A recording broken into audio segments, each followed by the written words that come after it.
हमारे आदरणीय प्रधानमंत्री जी ने एक घोषणा किए थे कि सबका साथ सबका विकास। ये सच है कि सबको साथ लेके चलने से ही सबका विकास होगा और ये देश का भी विकास होगा। पर इस 2020 साल के बाद इस घोषणा में थोड़ा बदलाव लाना जरूरी है। वो क्या बदलाव चाहिए कि सबका साथ और सबका स्वस्थ ही सबका विकास है। सिर्फ साथ लेके चलने से सबका विकास नहीं होगा, मानसिक और दैहिक रूप से हमको स्वस्थ रहना चाहिए। नमस्कार, मैं डॉक्टर राजू कृष्णमूर्ति बैंगलोर से। मैं पिछले 20 साल से मैं एलोपैथिक प्रैक्टिस कर रहा हूँ। बड़े बड़े शहरों में भी किया, छोटे छोटे गांव में भी किया, स्लम एरियाज में भी मैंने प्रैक्टिस किया। इस 20 साल के प्रैक्टिस में एक दिन भी ऐसा नहीं गया जिसमें मैंने वायरल फीवर का केस नहीं देखा हो। सिर्फ मैं नहीं, कोई भी प्रैक्टिशनर किसी भी क्लिनिक या किसी भी अस्पताल में गए तो रोज हर एक दिन भी वायरल फीवर के केसेस आते रहेंगे। इस कोरोना पैंडेमिक में एक दिन भी मैं अपना क्लिनिक क्लोज नहीं किया।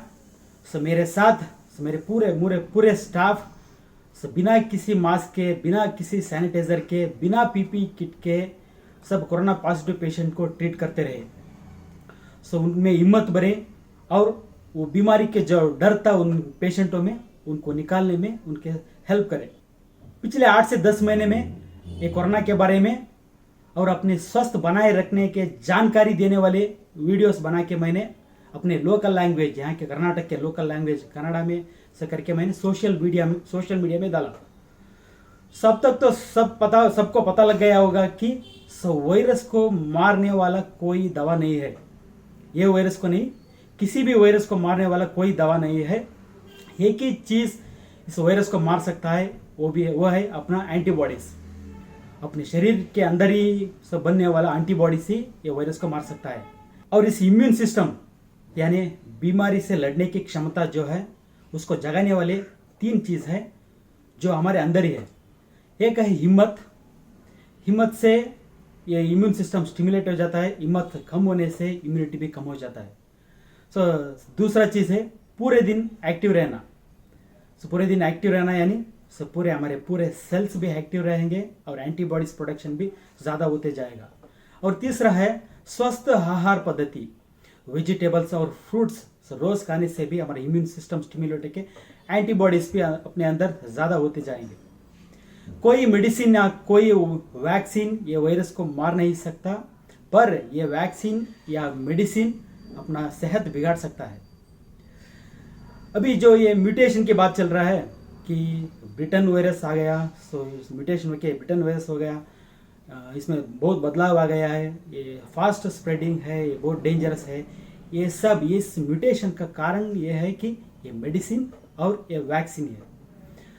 हम अपने शरीर पर यकीन करना चाहिए, अपना स्वस्थ बनाए रखने में अपने परंपरा दैट इज हिंदुस्तानी परंपरा पर यकीन रखना चाहिए। योगा और मेडिटेशन पर यकीन करना चाहिए। अपना लक्ष्य सिर्फ इस कोरोना को मारने में नहीं बल्कि अपने स्वास्थ्य को बनाए रखना है ताकि ऐसे पैंडेमिक दोबारा ना आए।